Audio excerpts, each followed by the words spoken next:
Today on the Daily Drift, we got suction pipes, oil pans, brackets, you name it. You know, nothing but the most exciting stuff you could ever want to watch. And the best part is, we get into a little bit of a fiasco. So, yeah, hope you enjoy. We know we're shit. Yeah. Thanks for watching the Daily Drift. All right, ladies and gents, the good news, we got a package. And it's what we've been waiting for, so we can finally get this thing together. We got what we needed, we got this, and we also got our head gasket. Tactical nuke incoming!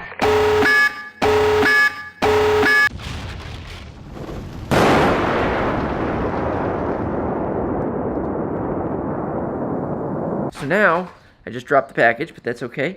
We can actually finish getting this engine together, which, thank God, because this has been taking me way too long, but I ordered it overnight, got it here as quick as I could. So let's get started on getting this oil pan back on, and then we'll move on to doing the cylinder head.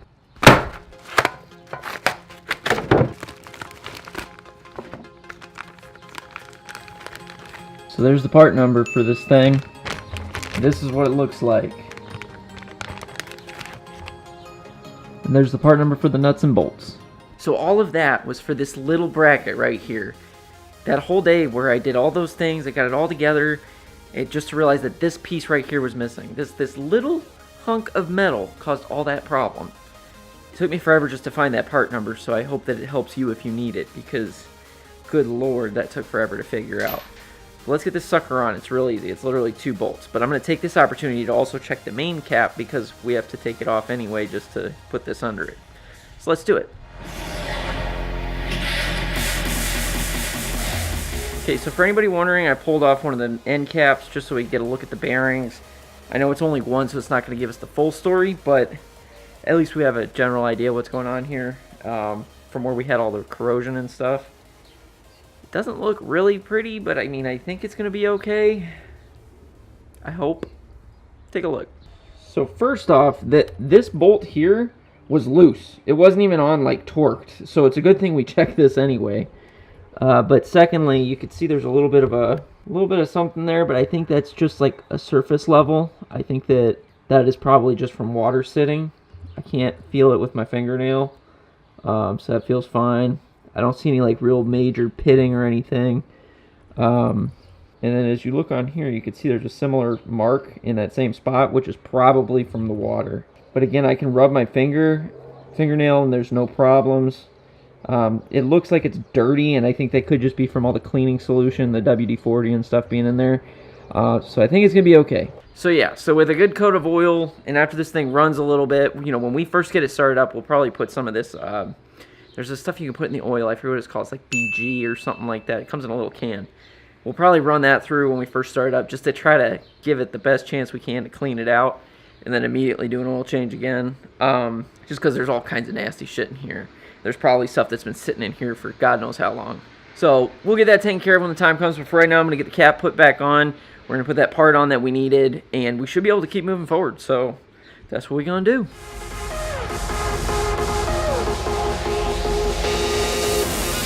So there you go. That's the little piece that was causing all those problems. Okay, so now what we got here is putting on this seal here for the oil pan pickup so that way we can hook it up. All I do there is put this gasket on, so that way we can slide it on easy. Now I gotta be very careful not to drop these screws.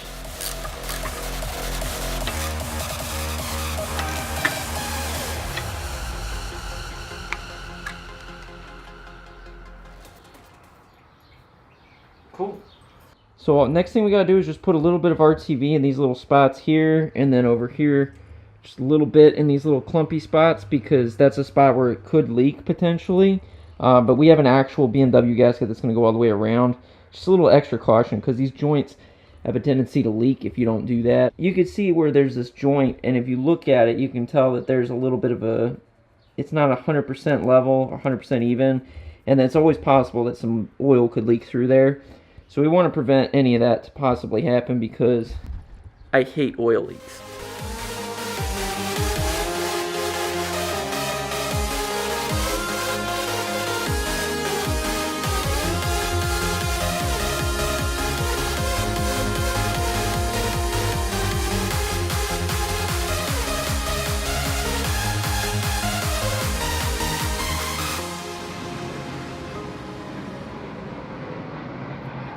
Gotta love these planes, I tell you. I really do like planes. It's just not when I'm filming. They're always so loud. But it's okay. It's really cool to see sometimes. You can probably hear them going off in the background.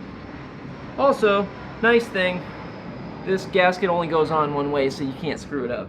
Another thing, BMW, good job. Alright.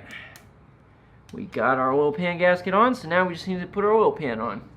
Just doing a quick coat of acetone on it real fast because, you know, it needs it. I don't want to risk it. Still putting acetone on it. Okay, like new. Now we get to put our rear sump on.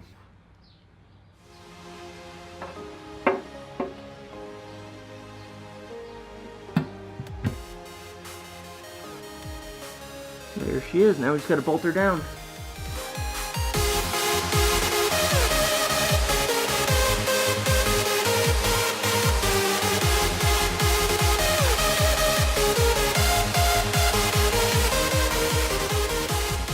There you have it. We got the oil pan on. It looks pretty good. I got a few little spots that look like they're not doing so hot. There's a spot here, looks like it was rubbed. I'm not sure what from. So thank you to the guys that on Instagram that helped me out with this, because I was kind of worried when I first saw it, but after we looked at everything, it looks good. So this is the spot where it's like, I don't know exactly if it's just like part of the joint where it was seam welded from the factory, but there's another one up here. And there's a spot where it was just kind of grinded out, kind of weird. It looks like they tried to do something to the pan, but whatever. We're using this stuff. It's called JB stick weld, something like that. I've used this thing on a shitload of different things. I used to have a 94 Blazer, and the little fitting that goes to the back of the throttle body was completely stripped on mine. I mean, it was pouring fuel. Couldn't find a replacement. I literally used this on it. I used this to basically seal up that leak, and it lasted for probably 5-6 years like that. This stuff seems to work for me. I'm going to give it a shot on this. Plus, we're not leaking yet. This is just like extra caution, because if y'all know by now, I'm like super overanalyze like every little thing.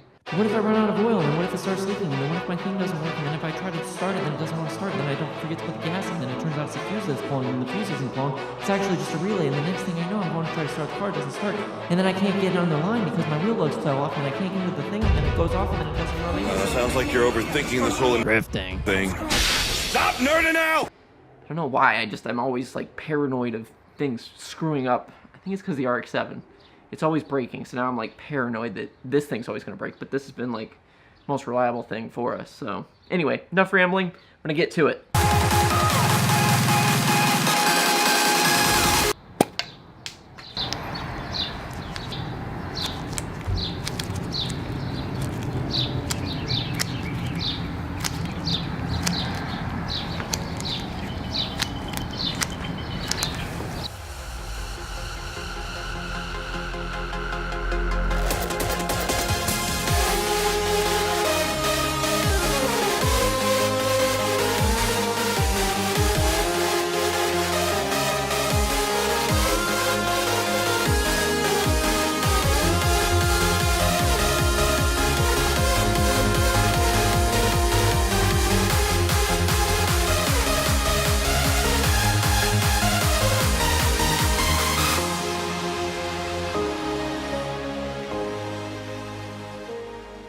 I know, it's kind of dookie, but it's going to hold and it's going to keep this thing from falling apart. And at least this way I don't have to worry about it leaking out of any of those seams. It probably wasn't going to, but this is just like an extra little assurance for me, because my brain just likes to worry, and this is one less thing to worry about. So next we got to work on getting the cylinder head on. So let's get to it.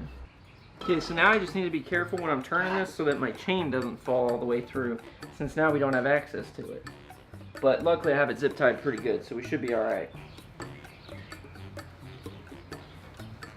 Oh, what the fuck was that? Cool. Chain's still good. I don't know what that was when I turned it. It just like shifted. Really weird. Oh, you know what it is? It's this bolt. It's not all the way in. It's alright. We'll fix that. There's always at least one thing I'll forget each time. There we go. Last thing we want is this thing falling off the stand. So the last thing that I need to do is pull this tape off and make sure that everything is completely clean and oil free. You can see all of this oil kind of came back through and now it's all nice and dirty again. So I need to make sure this is perfectly clean before we go to put the head gasket on. So I'm going to do another round of cleaning. Seems like that's what I do mostly these days. Oh well. Okay guys, so I ran into a little problem. I flipped the head upside down because I was looking at something, and I found something that's kind of concerning. Posted on Instagram, waiting to hear back from you guys. I'm sure I'll hear soon. I called the engine shop, and they said that it's okay. Let me show you what I found. So that right there that you're looking at, that's a huge crack in one of the coolant passages. So yeah, it's not exactly the best situation in the world, but I called the machine shop, and I asked them, I said, look, there's a chip, I'll send you a picture, take a look, let me know what you think. They said as long as the chip isn't extending out past where the head gasket covers, that it should be fine. Now, I don't know if that's true or not. I'm going to see what some other people say. These guys are a machine shop. I mean, they've been working there for like 30, 40 years.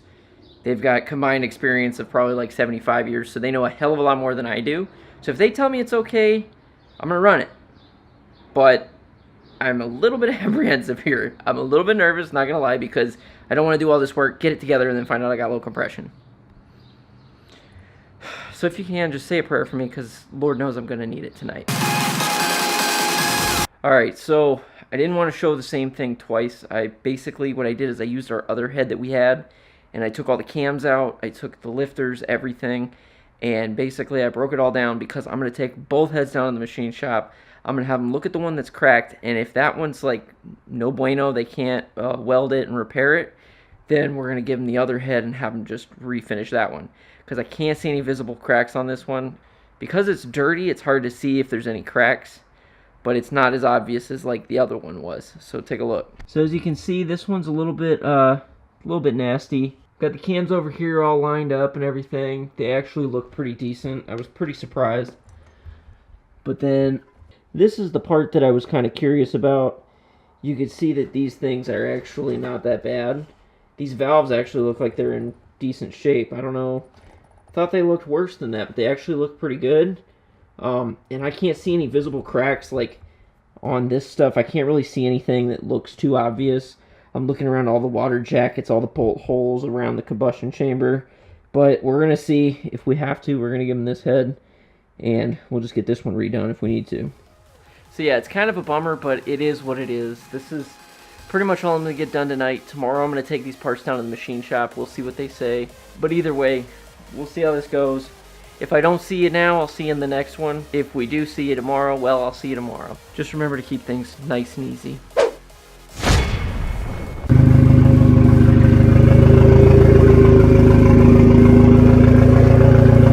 Yeah, that thing still sounds really good, you gotta admit. What if camshafts were dildos? Yeah, that would be, I don't think it'd be very efficient. maybe, I don't know. I think the coefficient of drag would have... I'm just kidding, I have no idea what that means.